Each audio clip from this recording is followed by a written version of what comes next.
Жамбыл облысы, Қордай ауданы, номер 5 орта мектебінің қазақ тілі мен әдебиет пәнінің мұғалімі Қонақбаева Гүлшат Мамаджановна. Сәлеметсіздер ме, балалар? Бүгінгі біздің өтетін сабағымыздың тақырыбы Абай Құнанбайұлы. Ғылым таппай мақтанба. Сабақтың мақсаты: фольклорлық және шағын көлемді көркем әдеби шығармаларды түсіну тақырыбын анықтау. Сабақ мақсаттары: барлық оқушылар шағын көлемді көркем әдеби шығармаларды түсінеді.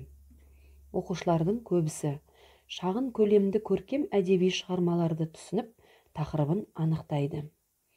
Оқушылардың кейбірі шағын көлемді көркем әдеби шығармаларды талдайды, өз көзқарасын білдіреді. Бағалау критерийлері: өлеңнің тақырыбын анықтайды. Өлеңнің мазмұнын түсінеді. Өлеңде айтылған ойға өз көзқарасын білдіреді. Абай атамыз туралы қазақтың ақын жазушыларының айтқан сөздері. Шәкәрім Құдайбердіұлы: әкеміздің бір шешесінен туған Ибрахим мырза қазақ ішінде Абай деп атайды. Сол кісі мұсылманша һәм орысша ғылымға жүйрік, һәм Алланың берген ақылы да бұл қазақтан бөлек дана кісі еді. Ахмет Байтұрсынұлы: қазақтың бас ақыны Абай Құнанбаев. Онан асқан бұрынғы соңғы заманда қазақ баласында біз білетін ақын болған жоқ. Мағжан Жұмабаев: сөзің асыл, баға жетпес, бір сөзің 1000 жыл жүрсе, дәмі кетпес.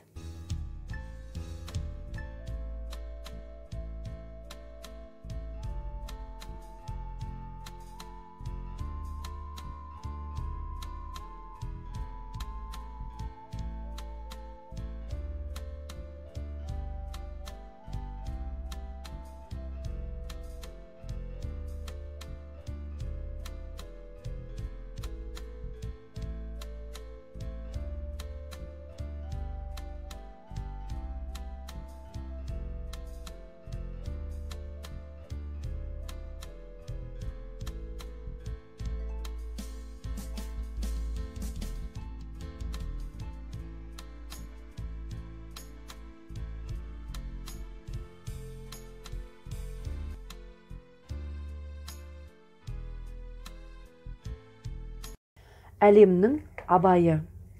Абай біздің кемеңгер, теңдесі жоқ асқар биік шыңымыз, ақ ниетті, әділетшіл шыңымыз, асыл қазына, ашылмаған сырымыз, таусылмайтын мәңгі бақи жырымыз, парасатты болып туған Шыңғыстаудың Абайы, ән мен жырын мұра қылған Сарыарқаның Абайы, нақыл менен сана құйған қазағымның Абайы, ақыл менен Таппай мақтанба, өрен таппай баптанба. Құмарланып шаттанба, ойнап босқа күлуге. Бес нәрседен қашық бол, бес нәрсеге асық бол. Адам болам десеңіз, тілеуің өмірің алдында, оған қайғы жесеңіз, өсек, өтірік, мақтаншақ. Еріншек, бекер мал шашпақ, бес дұшпанын білсеңіз. Дала, еңбек, терең ой, қанағат, рахым, ойлап қой. Бес асыл іс көрсеңіз, жамандық көрсең нәпратілі. Суытып көңіл тыйсаңыз, жақсылық көрсең ғибрат ілі. Оны ойға жесаңыз, ғалым болмай немене. Балалықты қисаңыз, болмасаң да ұқсап бақ, бір ғалымды көрсеңіз. Бірінші тапсырма. Берілген бағанға адамның жақсы және жаман қасиеттерін жазып отырыңдар. Екінші тапсырманың дескрипторы. Мәтін бойынша ақпаратты сәйкестендіреді, шығарманың мазмұнын түсінеді. Үшінші тапсырма. Дара диаграмма арқылы жақсы адам қандай болу керектігін сипаттаңыздар. Үй тапсырмасы. Өсек, өтірік, мақтаншақ, еріншек, дұшпан, еңбек сөздеріне синоним жазып келіңіздер. Ғашық Қазақтың тілі тілсіз тіл, көзбен көрде ішпен біл. Сүйсер жастар қатетпес, мейлін илан, мейлін күл. Ол тілге едік оңдайлы, қарыпсыз біліп сондайды. Біліп ап ұғып қойшек, енді ішіме қонбайды. Язык любви, язык без слов, лишь чувство, ощущение, зов. Мгновенный взгляд или улыбка — его основа из основ.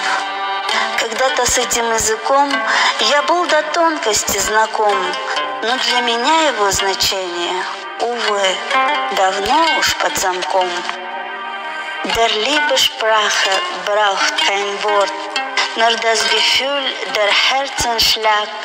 Ein Blinken hier, ein Lächeln dort, genug und alles ist gesagt.